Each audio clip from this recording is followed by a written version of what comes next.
ladies and gentlemen, and welcome to this first installment of the all-new kidThunder VG Reviews. It's your buddy, kidThunder,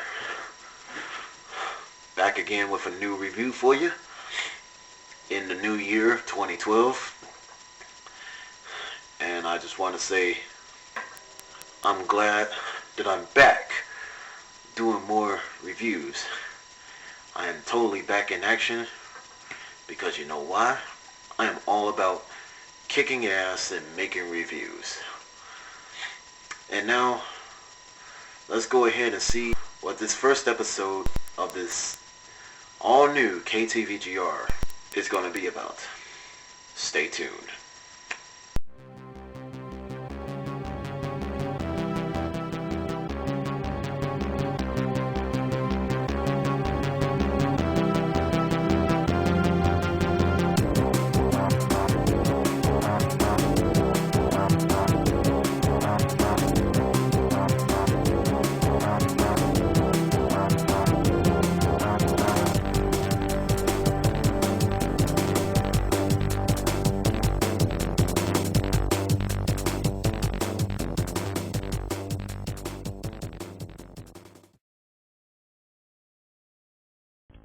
Here we have today is Flying Dragon for the Nintendo 64, released in the summer of 1998 by Natsume and developed by Culture Brain. If you don't know already, Culture Brain was also responsible for the Hiryu No Ken series for the NES, aka Flying Dragon, The Secret Scroll, and Flying Warriors, as well as other few titles released on the Super NES. Culture Brain is still somewhat in existence, but they're only based in Japan. However, the company is near obscurity, mainly because they are also involved in other activities besides the gaming industry. As far as the Nintendo 64 title goes, it is a semi-sequel / prequel to the NES game, Flying Dragon, The Secret Scroll. I may be wrong, but the NES game does have familiar ties with the Hiryu No Ken series birthed in Japan. Mainly because Ryuhi, shown on the actual cartridge cover right here, is the most common character in every game, especially since he's probably the star of this game shown right here. However, this game was panned by mainstream critics back in the day, but there happens to be a Japan-only sequel, which was released in January of 1999. Back when 3D fighting games started to become popular, we didn't see many fighting games on the N64. There were a few that I can recall, such as War Gods, Mace the Dark Age, Biofreaks, Fighter's Destiny 1 and 2, and of course, Killer Instinct Gold.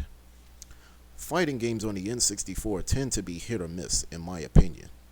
The worst fighting game I probably have played on the N64 was Dark Rift. Maybe I should talk about that game in another video review.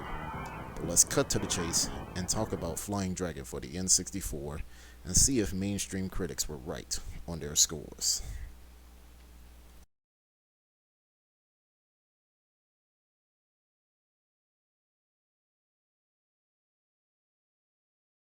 I personally can't comment too much on the story here. If it's a fighting game, I just bypass it for the most part. In this game, despite the fact that it's part of the Hiryu No Ken series, it doesn't matter too much on this one. When I personally played this game for the first time, it really doesn't tell me what's the backstory to it. But each character has certain tie-ins from other games that were developed by Culture Brain, i.e. Flying Warriors for the NES, or Super Chinese Boy for the Super NES. So in the end, I could really care less about the story anyway.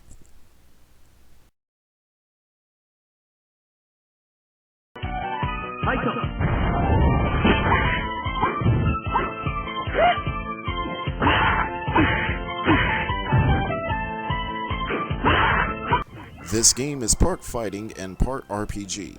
While experiencing this game, there are two modes of fighting, SD mode and Virtual Hiryu version 1.5. However, both modes share some of the characters in this game due to the alternating time periods / storylines within the two.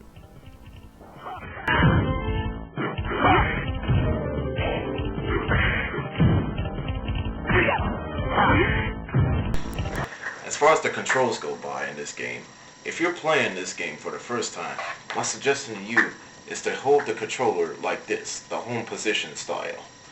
In other words, due to the setup, you might want to consider not to bother using this thing, the analog stick, while playing this game. If you want to play the game by holding the controller like this, the right-handed position, that is up to you.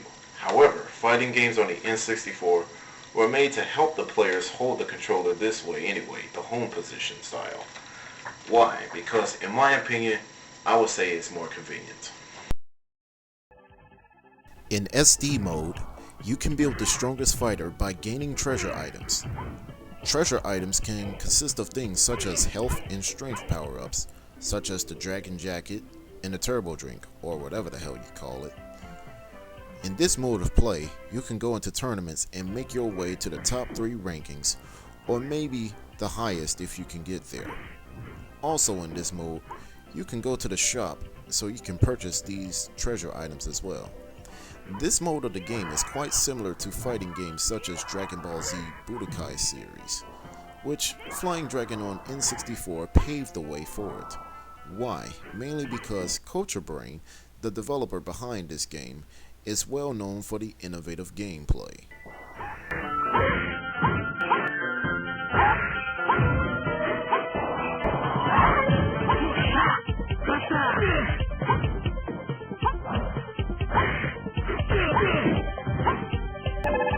In Virtual Hiryu mode, you can improve your techniques to become the strongest fighter. Within this mode of play, you can change the way how you want it by playing the game in 2D or 3D mode, or you can customize the way how you want to utilize a fight. However, in customization mode, you won't be graded because you need to get graded for certain achievements in the game, such as unlocking characters and or other modes of the game, which I personally have not done so. During a match with an opponent, while the pink energy bar is maxed out and flashing, this will indicate that you are ready to unleash a melee attack against your opponent. Speaking of which, pulling the moves off in this game regarding of which character you are using are such a pain in the ass in this mode. But in the long run, all I can really say is keep your guard up.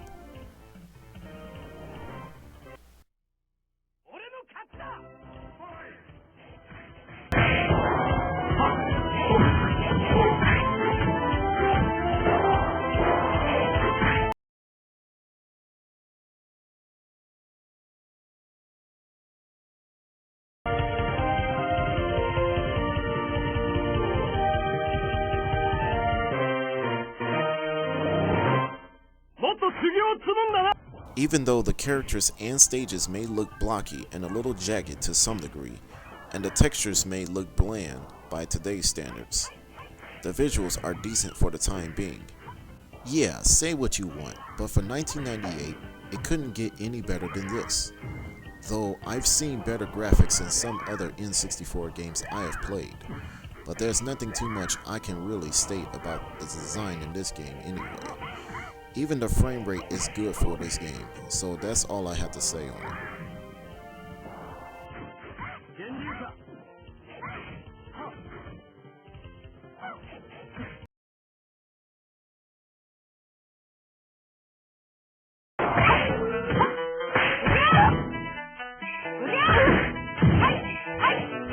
There's no doubt in my mind that I can say the soundtrack composition is decent in this game. However, I was expecting to hear one of the songs that was composed in other Hiryu No Ken games, i.e. Flying Warriors. Not terribly disappointed at the game's soundtrack, but it's not to the point where I would think it's considered mundane. However, it's not like the music would win a Grammy Award anyway. One thing I should say is this: the menu theme music of this game kicks ass.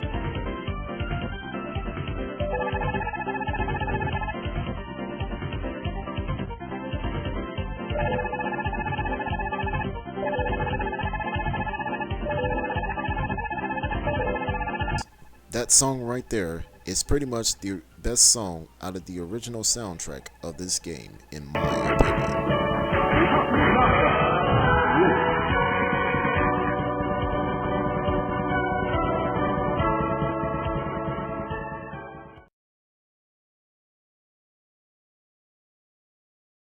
Well, to put this review in a nutshell, I have stated earlier in this video that there are not many fighting games on the N64.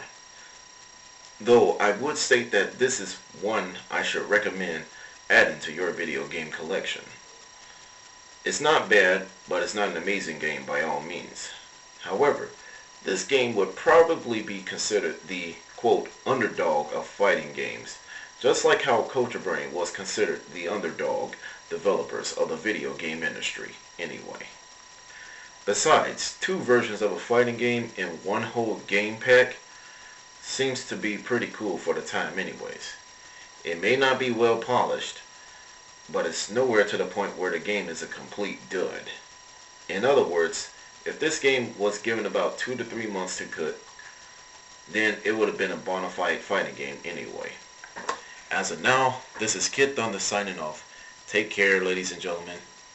Stay tuned for future reviews.